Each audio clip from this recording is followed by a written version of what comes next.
안녕하세요. 뻔뻔한백독방입니다. 구독과 좋아요, 알림 설정, 회원가입 부탁드리겠습니다.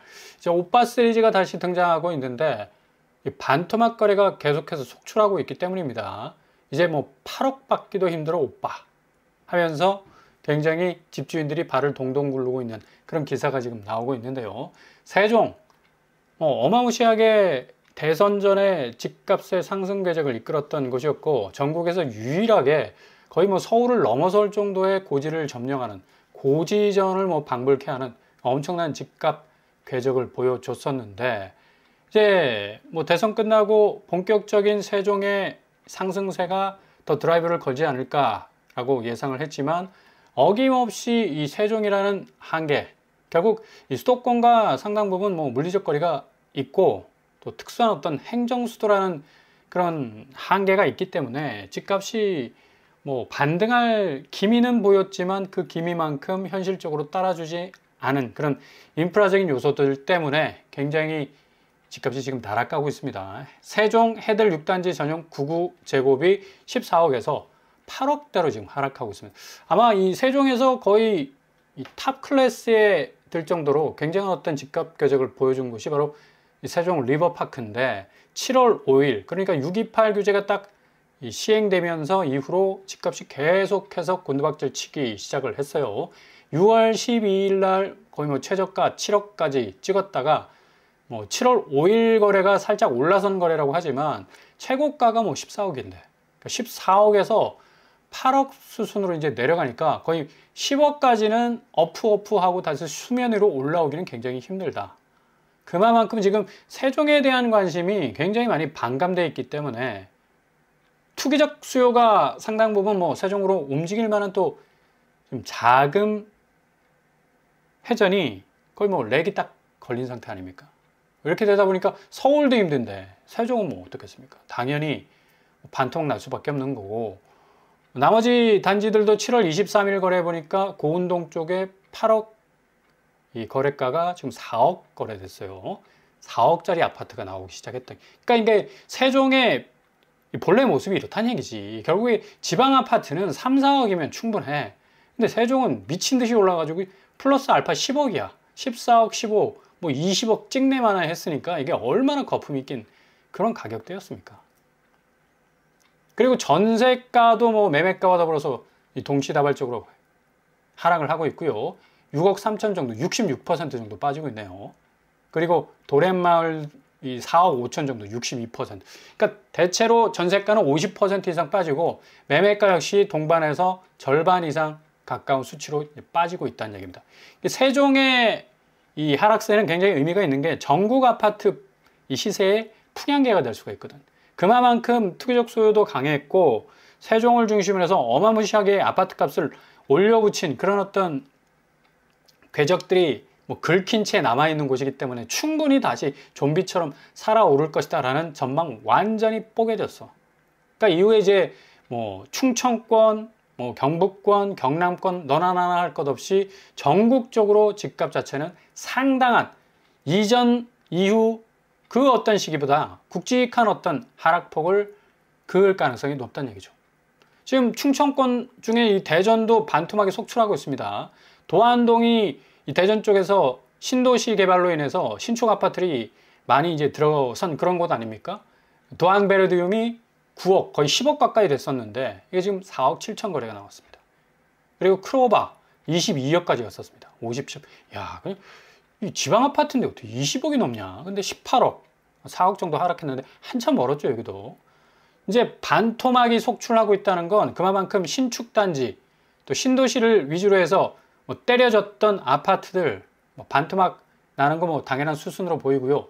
대구도 역시 마찬가지죠. 수성구를 중심으로 해서 4억 5천 35% 정도 빠지고 있고 캐슬 골드파크 황금동 쪽 뭐 수성구 쪽에서 황금동은 뭐 대구 쪽 아파트 시세를 견인하는 그런 곳이기도 한데 41% 10억 하던 아파트 이제 6억으로 뚝 떨어졌습니다. 대구는 조금 이 시세를 회복하기가 굉장히 어려울 거예요. 그만큼 지금 그동안의 하락 누적폭이 너무 두드려 맞았어. 그러니까 이 가랑비에 옷 젖는다고 잽잽잽 펀치를 맞게 되면 UFC 봐도 되지. 그렇잖아. 막 이렇게 잘근잘근 먹어서 들어가는 그런 선수가 결국에서 카운트 펀치로 그냥 날려버리잖아. 똑같아요. 집값도 살살 떨어지는 이 하락 누적도가 심해지면 이후에 엄청난 폭으로 떨어지는 그런 어떤 선이 굵은 모습을 보여주고 있습니다. 수성 그렇고요. 수영구 이름이 비슷하네. 수성구, 수영. 부산도 뭐 대폭 하락폭을 보이고 있고 51% 지금 나락가고 있습니다. 광안자이가 14억 했는데 지금 7억 거래가 나왔고요. 대박 노블랜드 역시도 지금 11억 거래가가 나왔었는데 4억으로 뚝 떨어졌어. 거의 뭐 60% 이상이 지금 날아가고 있는 모습인데, 부산도 역시도 뭐 최고가를 찍는 곳 뭐 드문드문 나왔었지만 대체적으로 모든 부산 쪽 아파트들은 계속해서 하락 추이를 보여왔다. 이제 이번에 상당히 집값이 전체적으로 분수령을 맞게 되면 수영구, 해운대구는 상당히 긴 시간 동안의 조정기를 겪게 될 가능성이 높겠고, 그 조정기는 아마 정상 가격으로의 지방 아파트 가격 수준까지 내려갈 가능성 아주 높습니다. 이런 어떤 전체적인 분위기를 뭐 부동산원에서도 그 지표가, 여기는 조금 딜레이 되는 지표가 많이 나오는데 뭐 즉각 뭐 요즘에는 그 지표들이 잘 나오고 있죠. 일단 지방이 마이너스에서 벗어나지를 못해. 그리고 서울이 0.29에서 0.19 상승폭이 상당 부분 지금 브레이크를 꽉 밟고 있고 점점 계단식으로 떨어지다가 결국 역으로 마이너스 이마에 딱 붙이고 고드름 주렁주렁 매달릴 가능성 높습니다. 그래프가 이제 방향이 바뀌게 된다는 얘기죠. 전세 가격 지수도 마찬가지고요. 상황이 이렇게 돌아가다 보니까 이제 경기권도 가장 많이 올랐던 분당과 과천, 당연히 조정기에 들어갈 수밖에 없는 거죠. 대표적으로 임해동, 임해, 동북호롱이 13억 거래가 나왔습니다.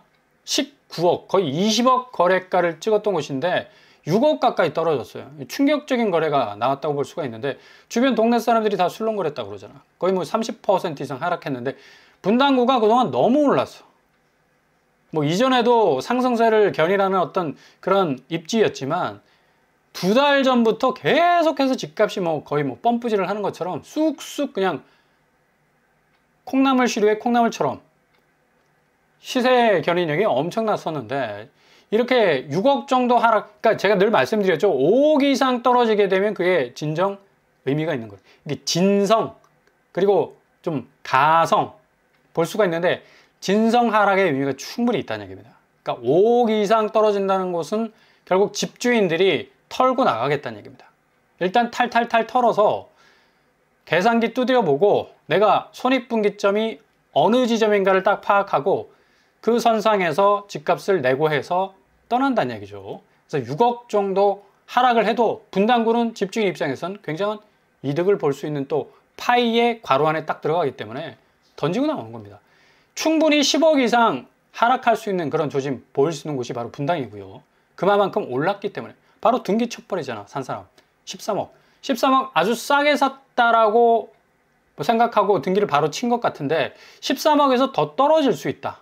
그러니까 이게 내가 저점에 잡은 게 아니라 고점에 잡을 수 있는 그런 또 위험성도 충분히 있을 수 있다는 얘기죠. 그래서 되도록이면 집을 성급하게 사지 마시라. 지금이 저점이 아니야. 더 떨어질 수 있어. 훨씬 떨어질 수 있어.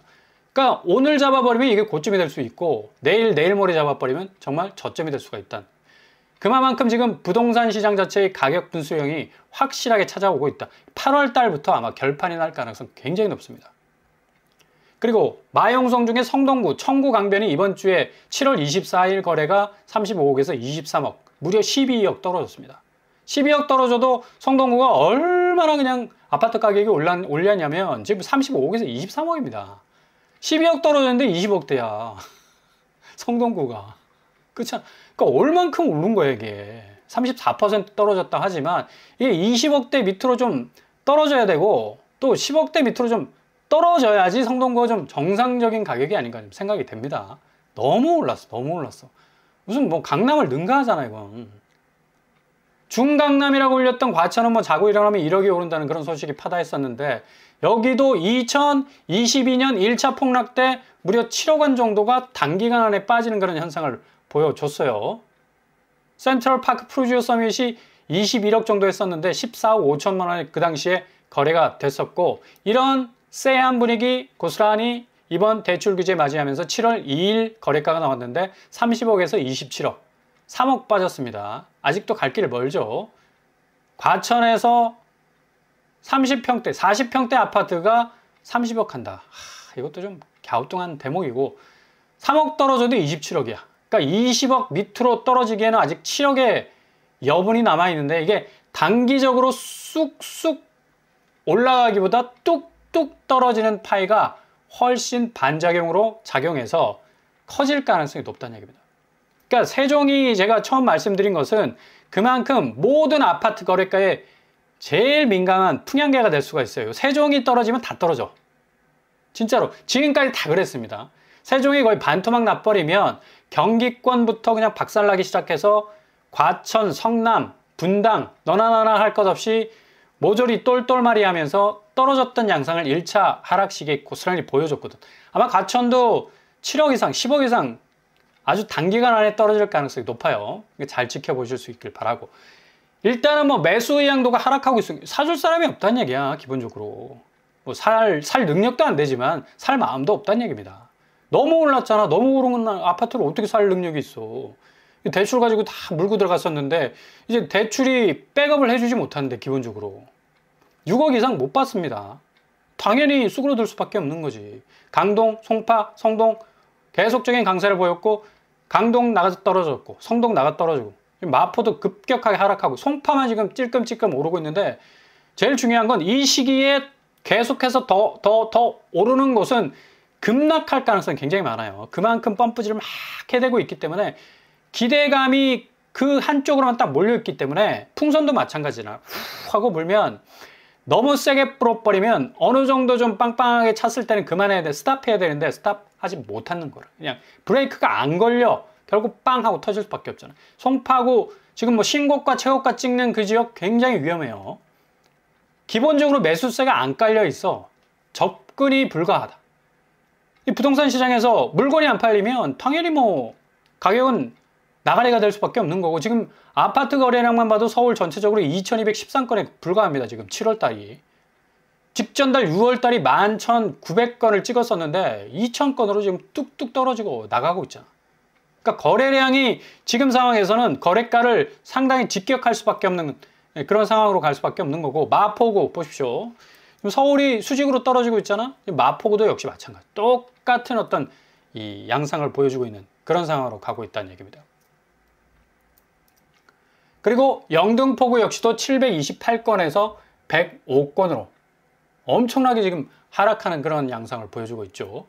그리고 노원구 역시도 900건 가까이 찍었었는데 지금 100건으로 지금 훅 떨어져 나가고 있습니다.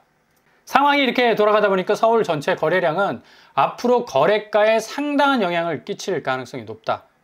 어제 한국은행이 GDP 관련 지표를 냈죠. 전기 대비 0.6% 성장을 했습니다. 그러니까 반전을 이룬 거라. 경제적 기저였던 현상이 굉장히 약화되다가 GDP가 이제 서서히 이제 회복되는 그런 추이에 있는데 이게 집값이 제대로 더 떨어져 줘야 경제 성장률이 더 올라갈 수가 있습니다. 왜냐? 자금이 죄다 부동산 시장에 매몰돼 있었어. 그러니까 자본 시장으로 흘러가지 못하는 구조. 딱 벽이 가로막고 있었기 때문에 콘크리트 벽 속에다가 국민의 모든 65% 자금이 다 그냥 매몰돼 있었는데 다 은행에서 빌려온 자금이잖아. 그 자금이 자본시장으로 다시 역류해서 흘러 들어가야지 외국 자본, 국내 자본 뭐 똘똘마리해서 결국 국내 기업들이 뭔가 좀 일할 수 있는 어떤 이 자본시장이 형성이 돼야 되는데 그렇지 못했다는 얘기예요. 그만큼 지금 부동산 시장이 확실하게 개혁이 돼야 될 그런 어떤 이 상황에 처해 있는데 일단 GDP가 성장했다는 건 굉장히 어떤 호재가 될 수가 있죠. 민간 소비 좀 늘고 건설 투자는 뭐 1.5% 감소되는 추이고 이게 지금 거래량 빠지고 거래가 떨어지고 부동산 시장에 정말 왜곡된 가치들이 정상화되기 시작하면 전반적으로 한국의 모든 경제 그리고 기업은 다시 희망의 물씨를 살릴 수 있는 충분한 기회가 올 수가 있습니다. 제조업이 괄목할 것은 2.7% 증가하고 있다는 얘기예요. 근데 위기가 있죠. 0.6% 성장의 소비, 수출, 살아나고 있는 이런 청색 신호가 반짝반짝거리고 있는데 상호관세 때문에 지금 굉장한 어떤 위기감을 느끼고 있습니다. 막판 총력전을 지금 벌이고 있고 백악관 역시도 뭐 생산적 협상이 계속 지속되고 있다고 하지만 이게 지금 아킬레스건이 뭐냐면 농축산물입니다. 일단 쌀을 개방하느냐, 그리고 소고기를 개방하느냐, 여하에 따라서 관세 수위가 정해질 수 있을 것 같고, 그리고 한국 입장에서는 8월 1일까지 협상을 마무리 져야 되기 때문에 시간적으로 굉장히 부담감을 느낄 수밖에 없는 그런 상황 속에 있어요. 0.6% 괄목할 만한 GDP, 소비 수출 다 살아났어. 근데 결국에 가서 관세 때문에 뒷덜미를 잡힐 수 있는 또 위기 상황이 올 수가 있다. 근데 일방적으로 지금 협상이 아닌 협박에 가까운 정말 삥을 뜯는다는 소리가 나올 정도로 굉장한 어떤 이 압박감을 주는 8월 1일까지의 무역 협상 어떤 식으로 진행이 되느냐에 따라서 앞으로 부동산 시장은 뭐 관세 협상이 삐끄덕하게 되면 더 약화돼서 엄청난 폭락 양상을 보이게 될 거고, 관세 협상이 좀 잘 진행이 되면 코스피 시장 살아나고 자본시장 살아나고 아파트 시장 역시도 규제 단계적으로 시행해 나가면서 점차적으로 가격의 정상화를 시도할 수가 있어요. 근데 지금 제일 걸려있는 게 농축산물 시장 개방, 쌀이냐 소고기냐, 그리고 구글 정밀지도 반출입니다. 이거 60년 동안 한국이 1조 원 정도를 들여서 뭐 굉장히 심혈을 기울여서 완성한 데이터인데 구글 쪽에서 이제 가져가겠다니까. 이게 지금 군사 정보까지 다 있어서 우리 입장에서는 굉장히 난색을 표할 수밖에 없는 건데, 이 부분도 지금 요구를 하고 있고, 온라인 플랫폼 규제 철회, 뭐 자동차 등등 계속해서 시장을 개방하라 라는 식으로 지금 조인트를 까고 있는데, 굉장히 좀 이 대한민국 입장에서는 신중하게 좀 접근해야 될 필요가 있으면서도 8월 1일까지 이거 협상하지 못하면 25%, 20% 이상 관세를 받게 되면 국내 기업에서 뭐 철강은 뭐 50% 이상이니까 굉장한 어떤 무역의 적자를 낼 수 있는 리스크가 뭐 증가할 수밖에 없습니다. 그리고 대미 투자도 뭐 550조 얘기가 나오고 있어요. 일본은 760조 냈으니까 니들 한 550조 내. 야, 이거 삥도 이런 삥이 있나? 그러니까 이런 식으로 지금 뭐 동맹이고 나발이고 없습니다. 뭔가 이게 미국의 자국의 이익에 뭔가가 도움이 된다 싶으면 확실하게 그 방향 쪽으로 지금 몰고 가고 있기 때문에 한국 입장에서도 굉장히 난감하면서도 뭔가 적시적소에 좀 찌를 수 있는 어떤 협상 카드가 좀 나와줘야만 8월 1일까지 뭐 대타결의 그런 해결 방안이 보일 것 같죠. 아무튼 뭐 구글 지도 반출 같은 뭐 통상 협상 뭐 이런 부분들, 시장 개방해라, 농축산물 개방해라, 이런 민감한 사안들이 지금 딱 물려 있기 때문에 지금 관세 부분이 굉장히 어떤 8월 달에 이 집값, 부동산 부분에 있어서 엄청난 영향을 줄 수 있는 또 충격파가 충분히 될 수 있는 대외 변수 중에 아마 가장 큰 충격파가 될 가능성도 많아요. 이게 경제적 어떤 스탠스보다는 정치적 스탠스를 요구를 하고 있기 때문에 그러니까 한국 입장에는 다자 외교를 또 하면서 이 자국의 이익을 좀 추구해야 되는 입장에선 굉장히 좀 정말 상당한 어떤 고민이 쌓일 수밖에 없는 그런 상황이라고 볼 수가 있습니다. 아무튼 지금 뭐 신고가는 계속 나오고 있어요. 강남에서 제가 말씀드렸죠. 오른 만큼 떨어질 때 더 아프다고. 올라가 봐. 계속 신고가 찍어봐. 결국 단기간 조정되는 게 얼마나 뼈아픈 대목인지 뭐 1차 하락 시기에 우리가 여실히 보지 않았습니까?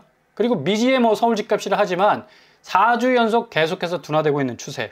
확실하게 지금 관세 변수에 의해서 부동산 시장은 이래나 저래나 뭐 관세 협상 잘 돼도 규제를 통해서 점차적으로 부동산에 묵혀있던 그 자본들 자본시장으로 좀 움직여 갈 거고, 관세 협상이 좀 잘 안 된다 치더라도 부동산 시장은 계속해서 뒤로 밀릴 수밖에 없어.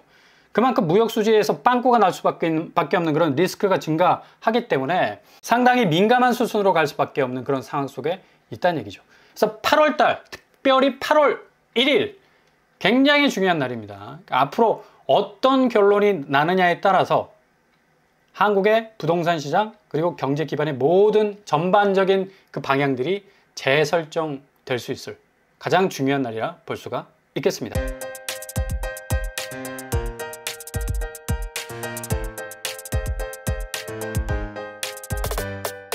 오늘의 부동산 캐리커처, 대변수가 지금 관세 협상을 비롯해서 여러 가지 이 자본시장의 대변화가 부동산 시장하고는 아무런 관계가 없을 것 같지. 그래서 계속 뭐 최고가, 신고가 펌프질을 하고 있는데 이게 엄청나게 부동산 시장의 가격을 직격할 수 있는 직접적 요인이 될 수가 있습니다. 무주택자라면 아무 무주택자라면 좀 잘 지켜보시고 기회를 노린다면 최저 비용으로 진입할 수 있는 또 틈새도 마련할 수 있겠습니다. 오늘도 응원합니다. 항상 여러분의 길이 꽃길만 되실 수 있길 바랍니다. 자, 오늘 빵빵한 목도빵을 마치겠습니다. 구독과 좋아요 부탁드립니다. 감사합니다.